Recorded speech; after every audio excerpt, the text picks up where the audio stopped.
안녕하십니까. 더불어민주당 국민소통위원회 4월 16일 수요일 민주파출소 제보 및 주요 대응 현황 브리핑하겠습니다.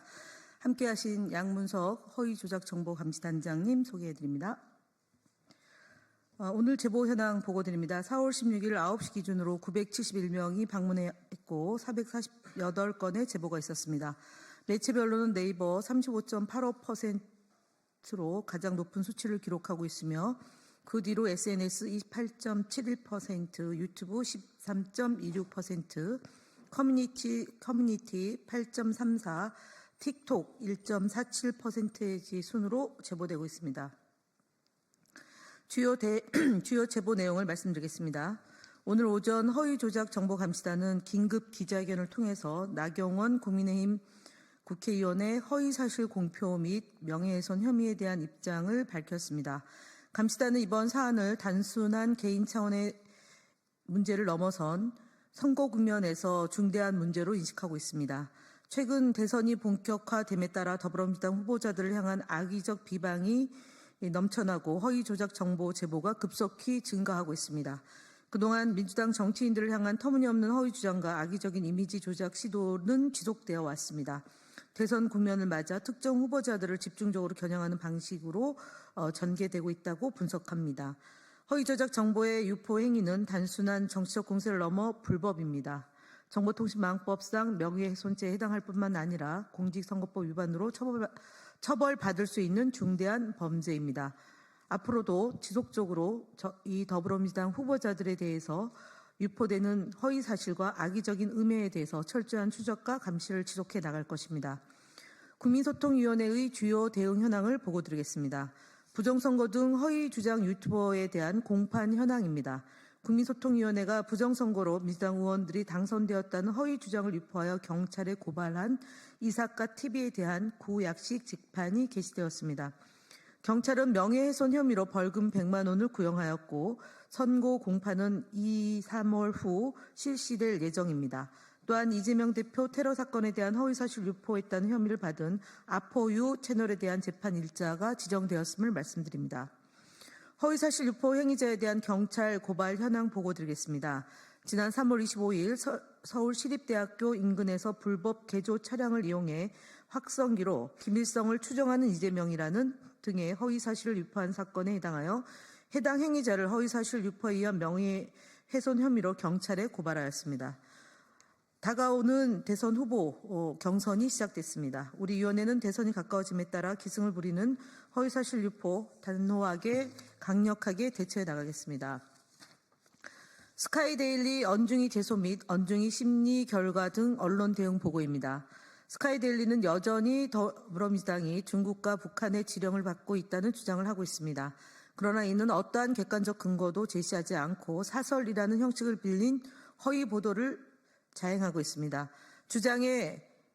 주장을 넘어서 사실을 왜곡한 보도로 판단하여 4월 15일자 사설에 대해서는 언론중재위에 제소하였습니다. 아울러 언론중재위 심리 결과를 보고드리겠습니다. 3월 15일자 데일리안 암살 제보 이재명 자맹 돌입 민주당 의원들만 광장 방패로 기사에 대해서는 더불어민주당 측 반론 보도를 게재하기로 합의하였고 4월 1일자 아시아투데이 노골적 압박에 윤 선고 앞당겼다 기사에 대해서는 노골적 압박에라는 표현을 공세에 수정하기로 합의하였습니다. 채널A 돌직구쇼 편향성 방송에 대한 보고입니다. 4월 14일 채널A 돌직구쇼에서는 한 출연자가 한덕수 권한대행 출마설에 대한 논평을 하면서 민주당이 나라를 흔들었기 때문에 한덕수 출마설이 나왔다는 억측으로 한덕수 출마론과 전혀 상관없는 민주당과 엮은 허위사실을 언급하였습니다. 진행자 또한 반론의 시간을 보장하지 않고 다른 주제로 넘어가는 편향된 모습으로 진행했습니다. 이는 방송심의에 관한 규정 제9조 1항, 제10조 2항, 제14조를 위반한 것으로 방송통신심의위원회에 신고 접수하였습니다. 다음으로 드럼통 타이거 등 유튜브 대응 현황 보고입니다. AI 음성 생성 기술을 이용해 더불어민주당과 우리 당 대선 후보들을 폄훼하고 조롱하는 컨텐츠를 제작 유포하고 있는 유튜브 채널 어준이 떠준이와 드럼통 타이거에 대한 내용을 구글 측의 커뮤니티 가이드라인 위반으로 신고하였고 법적 대응도 검토 중입니다. 다음으로 거짓말 시리즈는 양문석 의원님께서 말씀하시겠습니다. 예, 국민의힘 거짓말 시리즈 88번째입니다. 범죄 속을 조선일보 출신 국민의힘 신동욱 수석 대변인은 4월 15일 논평을 통해 이재명 추대 이벤트로 전락한 민주당 경선, 일극체제가 공고화된 민주당의 민낯이라고 거짓말을 했습니다. 신동욱 수석 대변인의 논평은 전형적인 내로남불식 거짓말입니다. 조선일보의 TV조선에서 상습적으로 하던 거짓말을 정치판에 와서도 똑같은 행태를 되풀이하고 있습니다. 민주당은 지난 몇 년간 지속적으로 당헌 주권을 강화해 왔고 그에 맞춰 지난해 제1차 전국 당헌대회를 개최하기도 했습니다. 이번 경선 규칙 역시 당헌 중심 정당을 지향한다는 기본 원칙하에 제정된 것입니다. 국민의힘 또한 2차 컷오프와 본경선의 당심을 50% 반영하고 1차 컷오프 여론조사에도 비지지층의 역선택을 방지하는 조항을 넣어두었습니다. 특히 더불어민주당의 경선 규칙이 포함된 특별당규는 중앙위원 590명 중 510명이 참여하여 96.56% 찬성으로 중앙위원회를 통과하였고 13일과 14일 양일간 진행된 당헌 투표에서도 권리당은 114만 명 중에 38만 9,033명, 즉 34.1%가 참여해서 96.64%로 압도적인 찬성을 이끌어냈습니다. 민주당의 경선 규칙은 당헌 주권 시대의 당심 반영 비율과 국민 참여 여론조사 비율을 조합하여 윤석열 탄핵 이후 실시되는 조기 대선 대응에 최적화된 경선 규칙입니다. 치열한 논의 끝에 도출한 민주당의 경선 규칙을 폄훼하는 범죄 속을 조선일보사 출신 신동욱 대변인의 논평은 평소대로 명백한 또 하나의 거짓말입니다. 국민의힘 거짓말 시리즈 89번째입니다. 파면 이후에도 제명되지 않고 국힘 1호 당원으로 남아 개선 장군 행세를 하고 있는 윤석열의 거짓말입니다.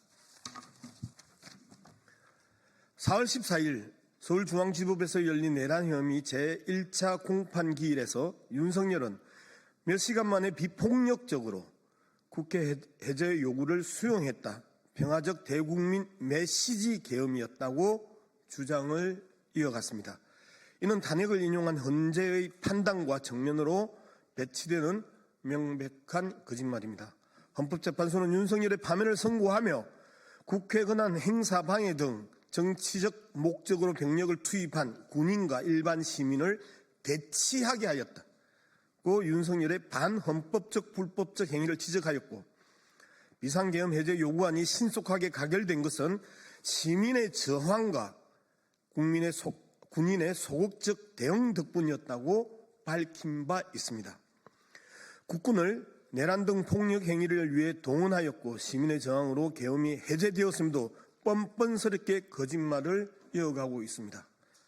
시체말로 입벌구 윤석열은 자신의 주장과 배치되는 홍장은 국정원 제1차장과 각종건 특수전 사령관의 정언에 대해서도 새빨간 거짓말, 왜곡이며 조작이라고 새빨간 거짓말, 왜곡이며 조작질을 하고 있는 것입니다. 하지만 이들의 정언에 대해 윤석열의 반박 역시 헌재에 의해서 모두 거짓으로 밝혀진 사항입니다. 내란 현행범 윤석열의 주장은 손바닥으로 하늘을 가리려는 입벌구의 발악입니다. 국민의힘 대선 주자 거짓말 시리즈 7번째입니다.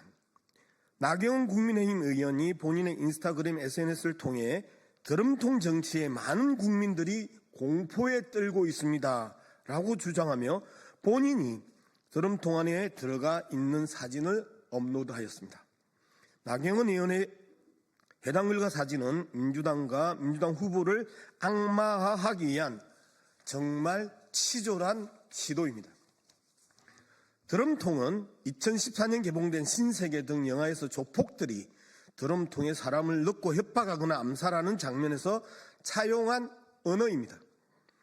이런 질 나쁜 언어까지 정치에 붙이고 스스로 드럼통 안에 들어가는 쇼까지 펼치며 국민들을 겁에 질리게 하고 싶은 모양입니다. 일반적인 관종들의 특징입니다. 드럼통 정치라는 언어는 실제하지 않기에 국민이 이에 공포에 질릴 수도 없다는 점에서 나경원 의원의 간종 같은 주장과 표현은 정말 명백한 거짓말입니다. 그렇기 때문에 나경원 의원 스스로도 드럼통 정치가 뚜렷하게 무엇인지 밝히지 못하고 있는 것입니다. 국민 보기 부끄러운 나경원식 정치를 이제는 우리 국민이 멈추셔야 합니다. 국민의힘 대선 주자 거짓말 시리즈 8번째입니다. 대선 주자 거짓말 시리즈 8번째 주인공 또한 나경원입니다. 나경원 의원은 김경수 전 지사의 연방제 수준의 자치분권 실현 공약에 대하여 북한 김일성이 주장했던 고려 연방제와 맥을 같이 하는 주장이라고 발언합니다. 지역 소멸을 방지하고자 하는 측면에서 발표한 지방분권 공약에 북한이 남북 통일을 위해 제시한 통일 방안을 거론한 것은 터무니없는 말입니다. 연방제 수준의 자치분권 필요성은 한나라당 이후 보수 진영에서도 지속적으로 제기된 공약입니다. 유해창 총재 역시 17대 대선에서 강소국 연방제를 공약했고 윤석열 정부의 대통령 직속 우동기 지방시대위원장 역시 대경통합은 윤석열 정부가 추구하는 연방제에 준하는 과감한 지방분권이라고 상찬한 바 있습니다. 박형준 부산시장 및 이철우 경북지사도 연방제에 준하는 지방분권을 주장했습니다. 연방제라는 단어만 놓으면 머릿속에 떠오르는 것은 북한의 고려 연방제밖에 없는 무식한 지적 수준을 보였습니다. 미국도 연방제입니다. 오선의 나경원은 본인이 속한 당의 전반적인 분위기도 모른 채 연방제라는 말 한마디에 색깔론부터 들고 나온 것입니다. 나경원 의원의 황당한 사고와 행동이 이제는 안타까움을 넘어 불쌍하게까지 보입니다. 이상입니다. 고맙습니다.